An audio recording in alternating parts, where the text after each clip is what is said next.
Harry membawa asisten pribadinya, ia meminta sang asisten untuk memberi selembar surat perjanjian dengan Calista. Sementara Raditz dan Rose merasa lega, setidaknya dengan adanya Harry, Calista tidak akan mengganggu Kayna dan Ezra.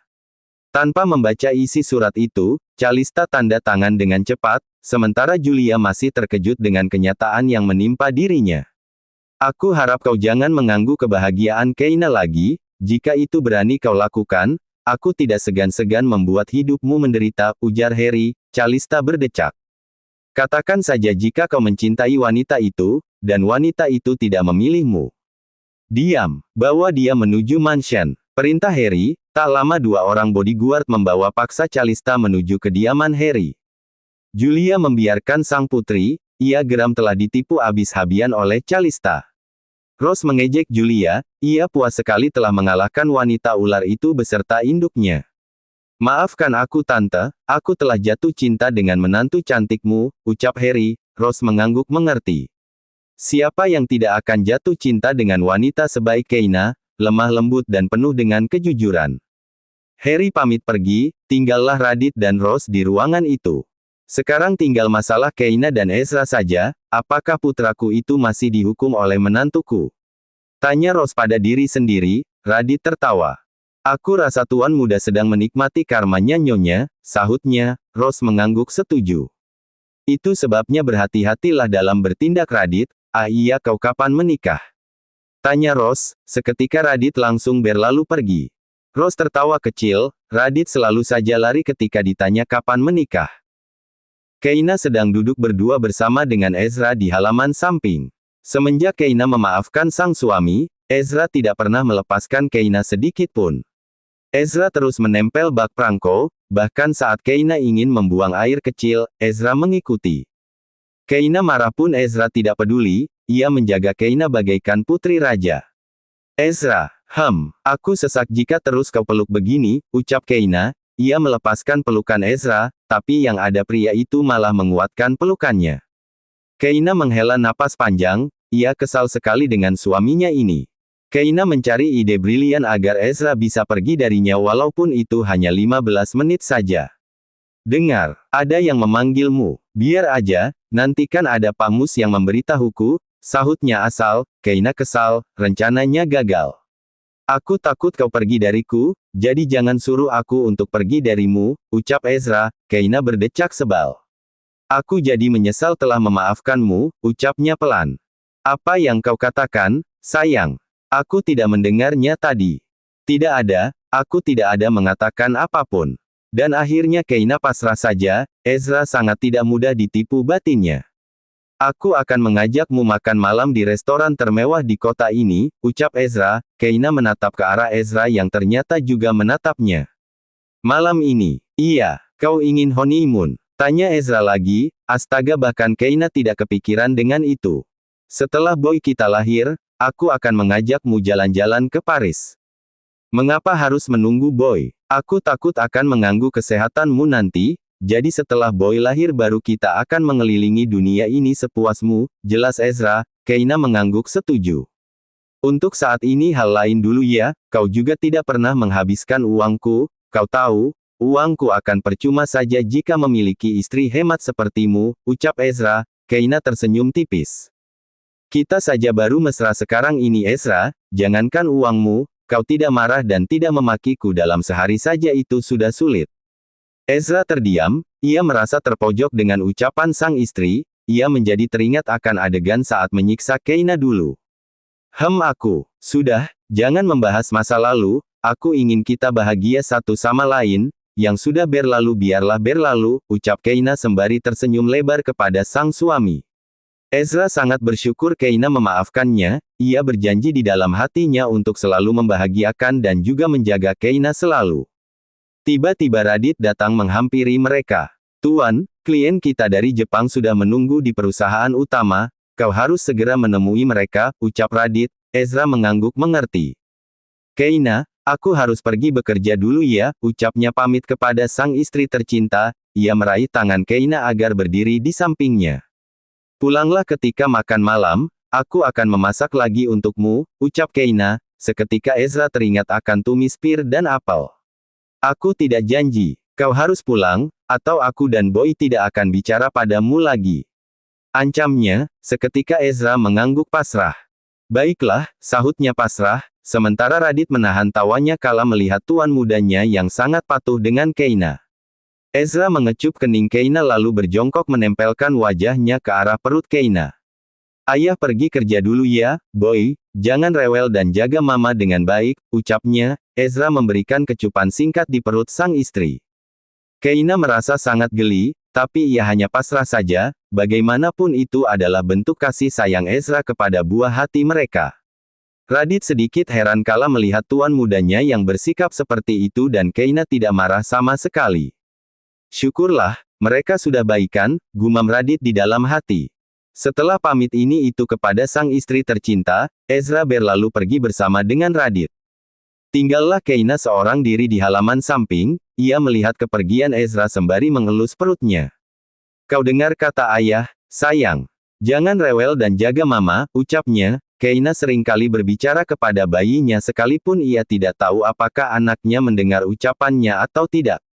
Keina masuk ke dalam mansion, ia melihat Rose yang sedang kemas-kemas pakaian di ruang tamu. Loh, mama mau pergi lagi kah? Tanya Keina. Ia menghampiri Rose yang tersenyum ke arahnya sembari melipat pakaian.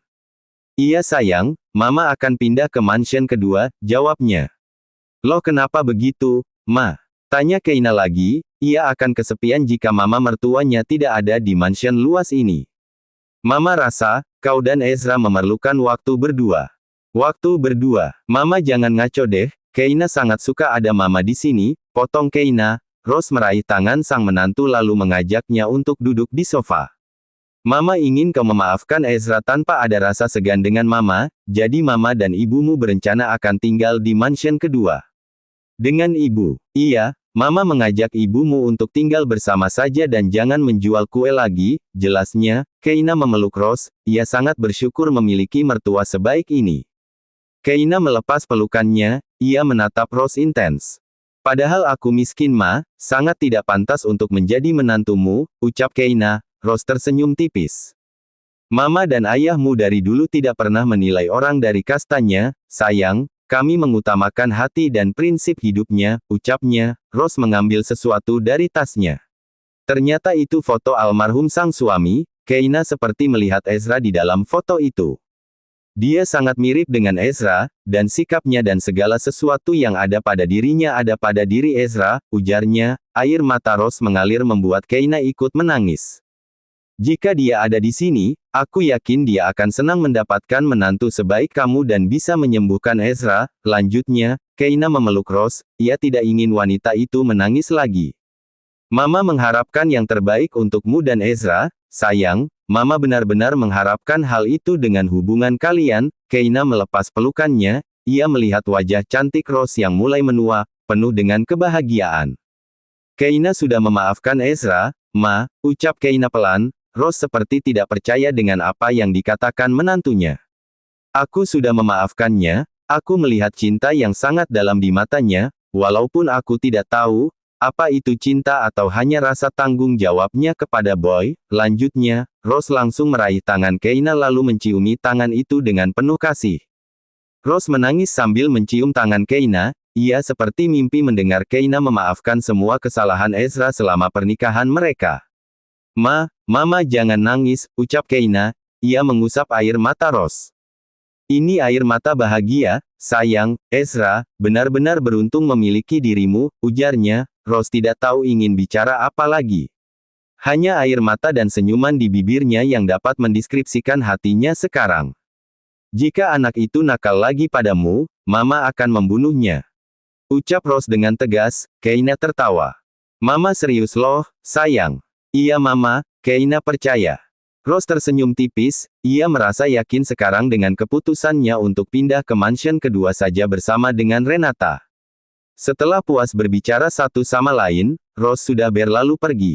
Tinggallah Keina seorang diri, ia menatap ke seluruh ruangan mansion yang terlihat sangat sepi. Keina menghela napas panjang, saat ia ingin melangkah, suara langkah kaki membuatnya membalikkan badan. Keina benar-benar terkejut dengan apa yang dilihatnya, ia melihat Gea, gadis itu berjalan menghampirinya dengan wajah yang berbinar bahagia. Gea, Keina, mereka saling berpelukan erat. Keina sangat bahagia bisa bertemu dengan Gea lagi. Setelah puas berpelukan, sebelum bicara Keina mengajak Gea untuk duduk di sofa ruang tengah. Katakan, mengapa kau tiba-tiba ada di sini? Tanya Keina. Gea tersenyum ke arah perut Keina yang mulai terlihat kehamilannya. Loh, Nyonya Rose tidak ada mengatakan kepadamu. Tanya Gea balik. Keina menggelengkan kepalanya cepat. Ya karena mama mertuanya itu tidak ada mengatakan apapun. Aku rasa beliau lupa. Aku akan bekerja di sini menemanimu, jawabnya. Serius? Iya, Tuan Muda juga memerintahkanku untuk bekerja di sini, agar kau tidak kesepian saat Tuan Muda bekerja, jelasnya. Keina sangat senang. Wah, ada yang akan jadi mama nih. Gea, kau jangan menggodaku begitu. Mereka tertawa bersama, rasanya suasana seperti ini sangatlah mereka rindukan. Keina menatap ke arah jam dinding. Seketika ia tersadar bahwa ia belum memasak untuk makan malam, padahal sang suami sebentar lagi akan pulang. Astaga, aku belum masak makan malam, ucap Keina. Ia langsung bangkit dan Gea mengikutinya. Kau bisa masak? Tanya Gea. Keina mengangguk mantap.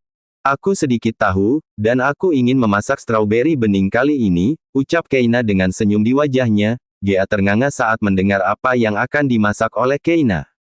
Kau mau masak apa tadi? Tanyanya lagi memastikan, mungkin saja ia salah dengar. Keina mengambil strawberry di lemari dingin. Aku akan memasak ini di bening Gea, jawabnya. Ia merajang bumbu yang akan ia gunakan nanti. Sementara Gea masih terbelalak kaget. Selama aku hidup di dunia sampai umur 21 tahun, aku belum pernah dengar ada masakan seperti itu, ujarnya. Keina tersenyum tipis saja. Semenjak hamil, aku seperti menjadi penemu Gea, kau akan tahu nanti jika kau mengandung juga sepertiku. Gea memerhatikan Keina yang sibuk dengan masakan anehnya, ia ingin sekali menasehati wanita itu, tapi ketika melihat raut wajahnya membuatnya menjadi tak tega. Lagian dia nyonya di sini, dan yang dia siksa adalah suaminya. Anggap saja balas dendam atas kelakuan Tuan Muda di masa lalu, gumam Gea di dalam hati, membayangkan wajah Ezra saja membuatnya tertawa. Gea, daripada melamun gitu, sebaiknya kamu bereskan barang kamu di kamarmu deh, ucap Keina. Pak Mus datang. Pak Mus sedikit terkejut saat melihat Keina memasukkan strawberry di dalam air yang mendidih. Apakah Nyonya Muda ingin membuat selai strawberry? Tanya Pak Mus. Gea menahan tawanya. Siapapun yang melihat masakan Keina kali ini pasti menebak bahwa wanita itu sedang membuat selai bukan bening.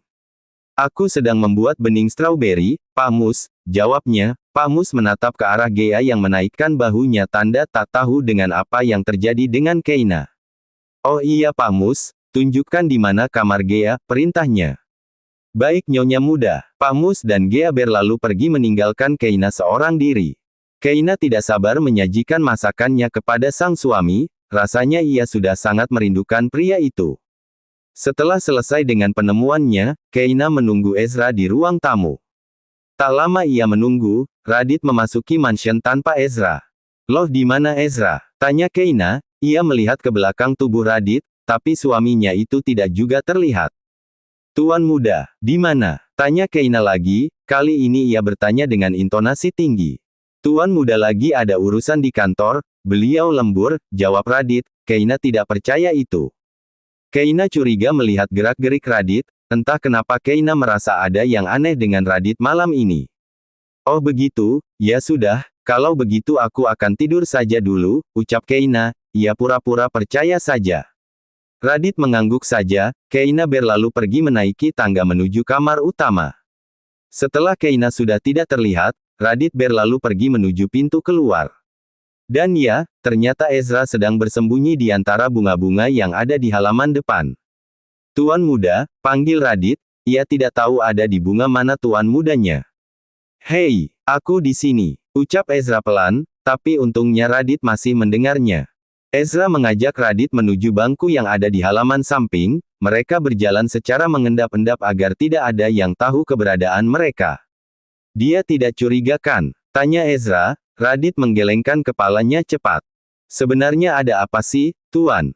Kenapa juga kau harus bersembunyi dari Nyonya Muda? Tanya Radit. Ezra berdecak, ia sebal Radit cerewet begini. Diamlah. Aku katakan juga, kau tidak akan mengerti, sahut Ezra. Radit memalingkan wajahnya malas. Aku tidak akan membantumu lagi, aku juga akan pergi menuju Nyonya Muda dan mengatakan jika kau... Hus, diam. Kenapa kau mudah sekali marah, ha? Radit menaikkan bahunya tanda tak peduli. Ezra tidak ada pilihan lain, selain memberi tahu asisten pribadinya ini. Aku yakin Keina sedang memasak aneh lagi seperti kemarin malam, ucapnya. Radit tidak mengerti. Masakan aneh. Iya, kau tahu, dia memasak pir dan apel ditumis bersama daging. Aku kira apel dan pir hanya bisa dijadikan salad tuan, ucap Radit asal. Satu pukulan mendarat di bahu Radit. Pria itu meringis kesakitan. Ia mengelus bahunya yang sakit sambil menatap tuan mudanya. Mereka sedang duduk di bangku taman, bersebelahan. Kau pikir memang ada masakan seperti itu, ha? Kau bodoh sekali, pantas saja kau tidak laku-laku, ejeknya. Radit hanya bisa sabar ketika tuan mudanya menghina dirinya.